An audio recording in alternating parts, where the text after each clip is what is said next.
So not everybody's gonna agree with my top 10 movies of 2019. That's why I titled it top 10 favorite movies of 2019 and not top 10 best movies of 2019. Cause I didn't get a chance to see everything last year. So please don't show up in the backseat of my car trying to strangle me to death or something.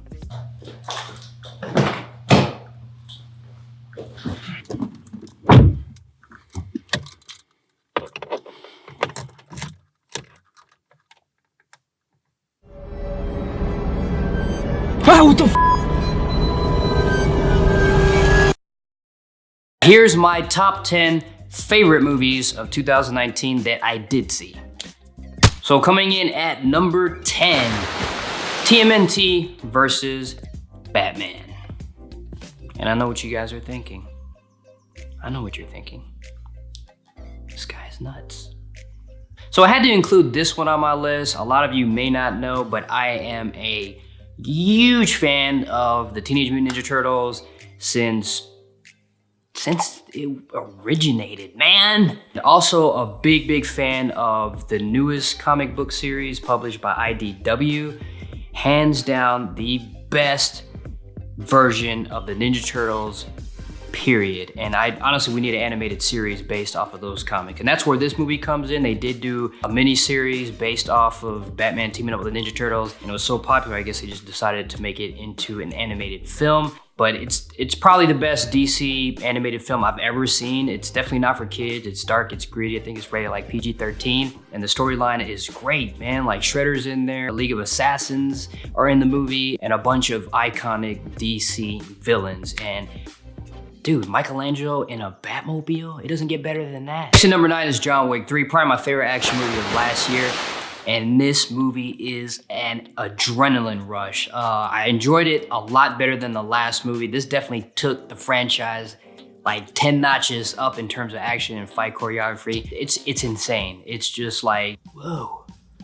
Number 8, Elita Battle Angel. Wow.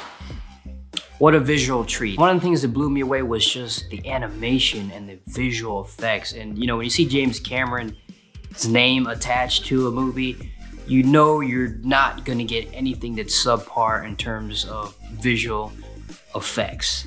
And this movie is no exception. I just love how everything was so realistic, especially the main character, the cyborg character, how great and well done the animation was. Also action, there are a lot of great action sequences in this movie.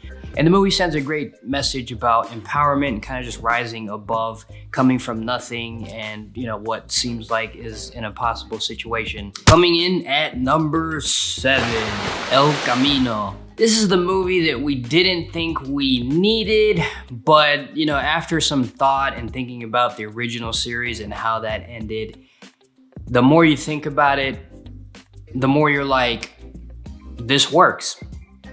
This is something that we actually did need. I feel like Breaking Bad did a good job ending the series, but you know, you're still left with questions like, you know, what's gonna become of Jesse Pinkman? Like, what's gonna happen to him? Did he make it out? Did the cartel end up murdering him? Did the cops get to him?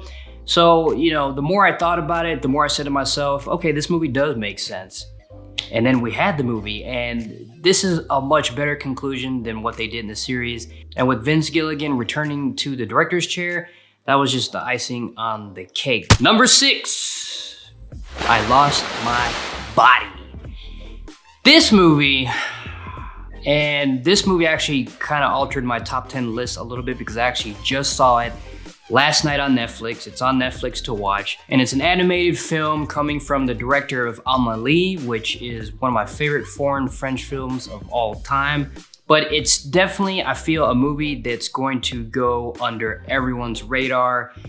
It was for me. I didn't even know about it until it did get nominated for an Oscar. So it is a nominee for Best Animated Feature Film for the upcoming Oscars. It is a masterpiece. You definitely need to check it out. But this movie is very strange, very weird, but it's a good kind of strange that just makes you say to yourself, wow, like I wish we'd have more movies like this instead of reboots and sequels. The originality here is just insane, but great animation, great musical score. It's weird, it's beautiful, it's gonna make you feel things. And after you watch the movie, you're just gonna be thinking about this movie for like days. Like, right, I can't get it out of my head because I'm just still trying to piece all the puzzles together. But it is a great movie, and I actually do plan on doing a separate movie review just for that one, to go into a little bit more detail, a little bit more depth, but it's definitely one that had to be included in my list. Number 5, Toy Story 457. Again, another movie that we didn't think we needed, but it worked. Pixar always manages to surprise us, and so, you know, I kind of trust their judgment on that. And I was pleasantly surprised by this movie, given that Toy Story 3 seemed to have been that perfect ending. But what I like about this movie and what it did was it actually made you think about how the last movie ended, because what happened in those movies is that Andy grew up, and we knew he was gonna get to a point in his life where he was just gonna outgrow toys and he was gonna give them away. And that is exactly what happened in Toy Story 3, that, you know, he gives up all his toys to Bonnie, a young girl, and, you know, you think it's the perfect ending until you start thinking about it and you say to yourself, well, there will come a time when Bonnie grows up and does the same exact thing, and then the cycle just repeats itself. This movie, I feel, eliminates that cycle from ever happening. They truly get the happy endings they deserve. Kudos to Pixar for doing that in this movie, and it was not a disappointing one. Coming in at number 4, Avengers Endgame. And I had to put this one on the list because I feel like I've grown up with this whole entire saga. This movie is basically the sum and culmination of more than 10 years of storytelling and 1,000 Marvel movies that just all tied up. And somehow they just made it work with all these movies just coming all together in the end. Action, visual effects were just amazing in this movie, and just being able to have all of the Marvel characters in the same movie, in the same battle, was cinematic history right there. Number 3.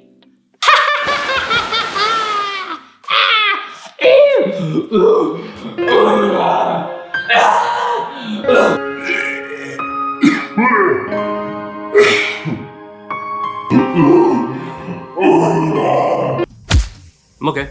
Joker. Wow, was this one a good surprise. So every time they cast a role for an iconic character, everybody's just on the edge of their seat, biting their nails and just kind of worried that, you know, maybe they made the wrong decision. Like, why did they go with that person? They did it with Heath Ledger. He turned out to be one of the best Jokers ever. And, you know, the same was kind of said about Joaquin Phoenix also in this movie. But this guy blew it out the park in terms of, like, giving us a Joker that was actually crazy. And it paid off really, really well, because this movie had so many moments where you got nothing to say. You're sitting in your chair, you feel uncomfortable. Joaquin Phoenix already took home a Golden Globe for Best Actor. It's such a memorable role, so much going on in this movie, a lot of great commentary on mental illness. And this was definitely one of the most memorable Jokers ever, because this movie is grade A. So coming in at number 2, Marriage Story. One of the reasons why this movie made it so high on my list is that it's a movie that resonates with me personally, and a movie that's very relatable for me in my life. And I love movies that do that actually make you reflect on your own life and experiences and things that you have been through. And this is one of those movies that did that.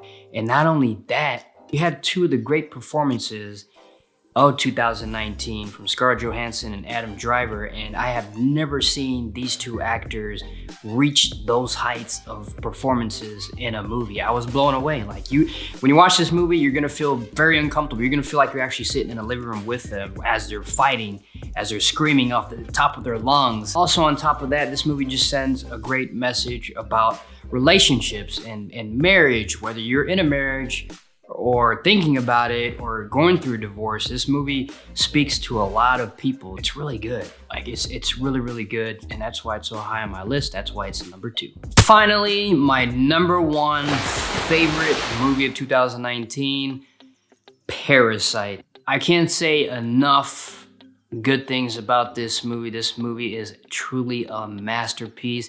And if you haven't seen it yet, I don't know what you're doing with your life. Please go see this movie.